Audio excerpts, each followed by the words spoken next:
સૌ ખેડૂત મિત્રો બધાને જય શ્રી કૃષ્ણને બાપા સીતારામ તરફથી વિડીયોમાં ટૂંકમાં થોડીક ડુંગળીની અત્યારે બધાને હાલમાં વાવેતર કરી દીધું હોય અને પ્રથમ સ્પ્રે કેટલા દિવસે ખાતર નાખવું એ બધું લાંબુ ડિટેલમાં નહીં સમજાવું.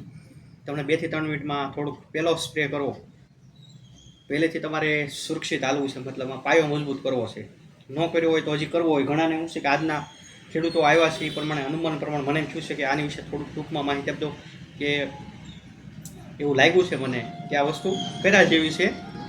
એટલા માટે જો અમુક વસ્તુ હોય મારે રોજ ઓલું થતું હોય એટલે મારે રોજ તમને કહેવું પડે, કેમ કે અનુભવ થતા હોય, અનુભવ શેર કરીએ તો તમને એક માહિતી મળે.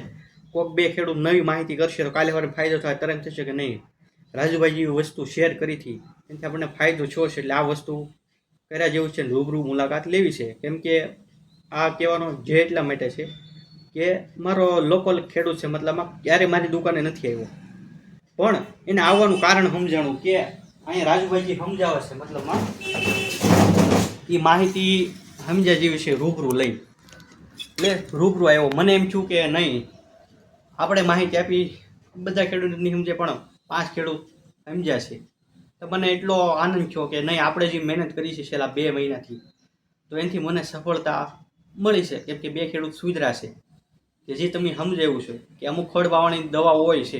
જો આ મુદ્દો મારે નહોતો લ્યો પણ લઈ લઉં છું કે તમે આ સમજાવો છો કે આનાથી આ ખડ પડે, આ નથી પડતું, એ તમે બધું સમજાવો છો બીજાને. કે હું વિડીયો જોઉં છું, આપણે કોઈ બધા બનાવતી કોઈ પણ પ્રકારની ચેનલ કોઈ યાર કાંઈ વાંધો નથી, પણ તમે કે સમજાવો છો કે આ નાખો એનાથી આ ખડ નથી પડતું, એટલે એ કે વાત પતી ગઈ. કે અમુક તો લોકો કે એની વિશે વિડીયો બનાવી નાખે છે, પણ એ વસ્તુ અલગ છે. આપણે એમાં કાંઈ કોઈની વિડીયો કોઈના સાથે આપણે કોઈ પણ કામ, આપણું કામ છે જે લાગ્યું છે આ કહેવા જેવું છે એ વિડીયોમાં કહી દેવું, તમને સમજાવી દેવો. પછી કાલે સવારે તમને પ્રશ્ન ન રહેવો જોઈએ.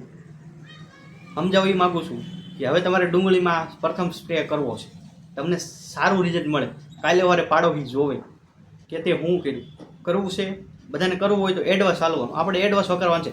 આવી ગયા પછી આપણે લડવાનું નાખતા નથી.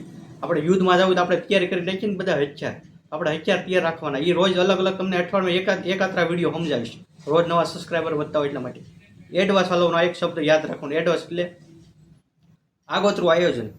આવી ગયા પછી હું થાય એ નહીં જોવાનું કે યાર આવી ગયા પછી આપણે ડુંગળીમાં જનરલી 4 થી 5 દિવસે લગભગ બધા એવા દવા શરૂ કરી દેશે. તો એવી કહેવાય દવા વાપરવી જે છોડને લાંબા ટાઈમ સુધી રિઝલ્ટ આપે. કોઈ પણ દવા નાખો એનું રિઝલ્ટ લાંબા ટાઈમ સુધી રહે તો તમારે મોટા પપનો ખર્ચો ઘટાડવો. એ ખર્ચો ઘટાડવા માટે જે આપણે 2 થી 3 દિવસ પહેલાં વિડીયોમાં બતાવી હતી એ કાલે જે તમે ખેડૂતનો વિડીયો જોયો એને પણ આના વખાણ કર્યા છે. 1 વર્ષથી છેલ્લા વાપરે છે બધા પાકમાં. એ શાકભાજી એમ નથી થતી, પણ જે કપાસ બનાવે છે એને શેરડીથી ગયા વર્ષથી શરૂઆત કરી છે. એને પ્રોબ્લેમ હતો એને લાગ્યું કે આનાથી આનું સોલ્યુશન આવ્યું છે, તો આનું નામ છે પ્રો S3. રેડી? તમે કોઈ પણ કંપનીનું ફૂગનાશક વાપરતા હોય, રેડી? ફૂગનાશક એટલે ફૂગનાશક દવા કોઈ પણ આપણે માટે ટેકનિકલ વાઇઝ જતા નથી. રેડી? મારી પાસે છે, તમે કોઈ પણ દવા નાખો એની સાથે આ દવા નાખો એટલે ઓલી દવાનો 3 દિવસ પાવર રહેતો તો એનું 5 દિવસ 6 દિવસ. આ તમે અત્યારે નહીં સમજાય, પણ જે સમસ્યા જે કરશે બીજો નહીં કરે. કેમ કે 11 વર્ષના આ દવાના અનુભવ કહી દઉં. મારા હાલના જે હું તળાજા છું, મારા ખેડૂત 2 થી 3 ખેડૂત છે રહે છે કાલાવડ બાજુ, ત્યાં ડુંગળી બનાવી છે. આ દવા વાપરતો એને જે ઘૂસડા વળતા એ નહોતો પ્રશ્ન થયો.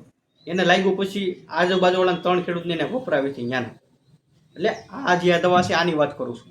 એટલે આ દવા તમે રેગ્યુલર રાખશો. આનું કોસ્ટિંગ જાજુ નથી, 25 થી 30 રૂપિયા પપ પડે છે. બાકી કેટલું ml નાખવાનું શું છે બધું તમને ફોન કરશો એટલે સમજાય. અમુક વસ્તુ છે એ ફોનમાં હું તમને ન સમજાવું. અમુક પાછા લખશે લીટરનો ભાવ શું છે 500 નો ભાવ.